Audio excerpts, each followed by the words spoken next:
L'histoire commence dans un aéroport où l'on voit un pilote nommé Brody Torrance. Il se dirige rapidement vers l'avion, tout en parlant à sa fille en appel vidéo. Sa fille lui dit qu'elle a vu aux informations que la météo dans la région où il se rend est très mauvaise et que beaucoup d'autres vols ont été annulés. Elle lui conseille donc d'annuler son vol et de rentrer.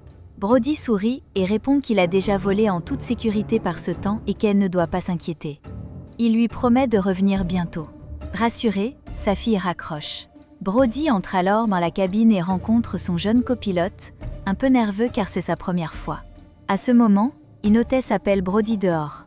Un policier l'informe qu'il doit escorter un meurtrier nommé Louis Gaspard, un homme dangereux accusé de meurtre et qui doit être transféré dans un autre pays pour y être emprisonné à vie. Le policier dit à Brody qu'il lui confie cette responsabilité parce qu'il est un pilote compétent. Brody accepte et installe Louis à l'arrière pour éviter tout problème. Les passagers embarquent, et Brody confirme avec l'équipage que tout le monde est à bord. L'avion décolle. Une fois en altitude, Brody active le pilote automatique et discute avec son copilote, lui montrant une photo de sa fille et expliquant qu'ils ne peuvent compter que l'un sur l'autre. Pendant que les passagers profitent du voyage, le temps commence à se dégrader. L'avion tremble légèrement, ce qui inquiète Brody. Il demande aux passagers d'attacher leur ceinture et tente de contacter la tour de contrôle, sans succès, car la radio est hors service. Soudain, une puissante décharge électrique frappe l'avion, provoquant des secousses violentes. Brody vérifie les passagers, puis retourne en cabine où les secousses redoublent, le projetant contre le plafond et le blessant au front. Les passagers paniquent. Brody et son copilote tentent de stabiliser l'avion. La visibilité est nulle. Brody décide de descendre l'avion pour éviter qu'une autre décharge ne le détruise. Les passagers sont terrifiés. Pendant la descente, un policier accompagnant Louis fait tomber son téléphone et détache sa ceinture. Une hôtesse vient l'aider. À cause de la forte descente, tous deux sont violemment projetés contre le plafond et meurent sur le coup. L'avion descend à une altitude plus basse, et les pilotes parviennent à le stabiliser, mais il n'a plus assez de puissance pour rejoindre un aéroport. Brody envisage un amérissage, mais aperçoit une île. Il dirige l'avion vers celle-ci et parvient, après de grands efforts, à faire un atterrissage d'urgence sur une route. Tous les passagers survivent. Peu après, un court-circuit se produit à l'arrière, ce qui laisse croire à Brody qu'il reste un peu de puissance. Une hôtesse informe Brody que le policier et son collègue hôtesse sont morts. Brody est abattu. Pendant ce temps, le propriétaire de la compagnie aérienne réalise que l'avion a disparu des radars et sollicite un expert du secours, Scarsdale, pour le localiser. Sur l'île, Brody explique aux passagers qu'ils ont dû atterrir en urgence, qu'il reste un peu d'énergie mais qu'ils doivent attendre au secours. Avec son copilote, il étudie une carte et découvre qu'ils sont sur une île privée dangereuse où vivent des groupes armés qui ne reconnaissent aucun gouvernement. Brody décide d'aller chercher une radio de l'autre côté de l'île. Il choisit d'emmener Louis, qu'il détache. Brody demande à son copilote de rester réparer l'alimentation électrique. Les deux hommes partent dans la jungle. Louis remercie Brody de lui faire confiance. Dans le même temps, les terroristes de l'île apprennent qu'un avion transportant de nombreuses personnes a atterri. Ils se préparent à attaquer. En chemin, Louis demande à Brody pourquoi il l'a libéré. Brody répond qu'il ne peut pas mettre tout le monde en danger à cause de lui et qu'ils doivent affronter ensemble les terroristes.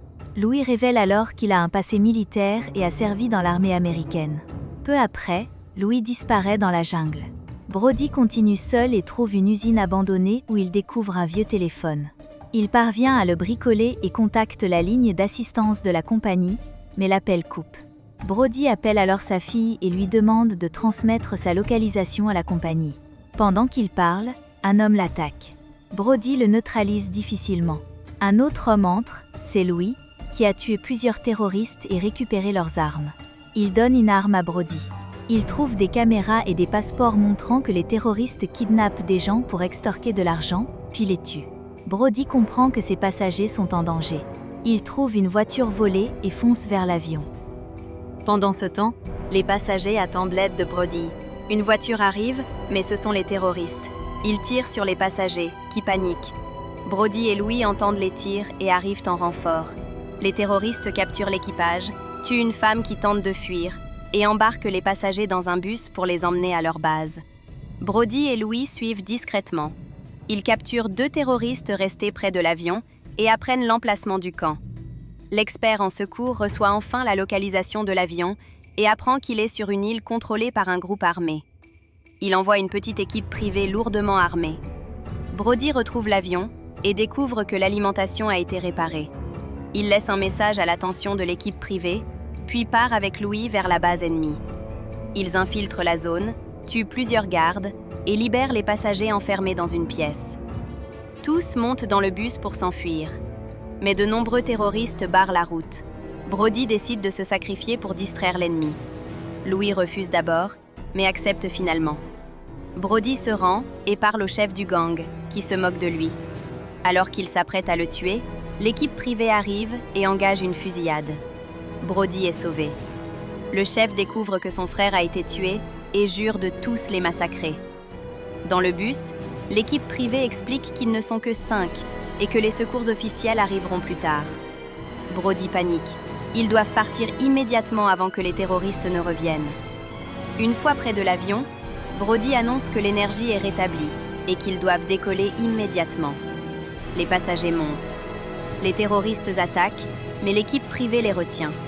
Brody prépare l'avion, remercie Louis pour son aide. Louis manque de balles et découvre un sac rempli d'argent. Il ignore l'argent, prend des munitions et continue de couvrir l'équipe. Les derniers soldats montent dans l'avion, mais Louis ne suit pas.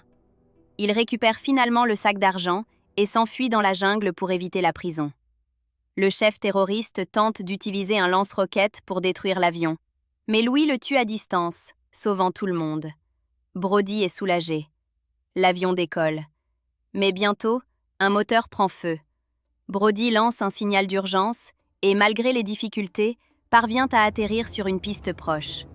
Tous sont saufs. Les passagers applaudissent et remercient Brody. L'équipe de secours arrive. Brody, soulagé, appelle sa fille. L'histoire se termine ainsi.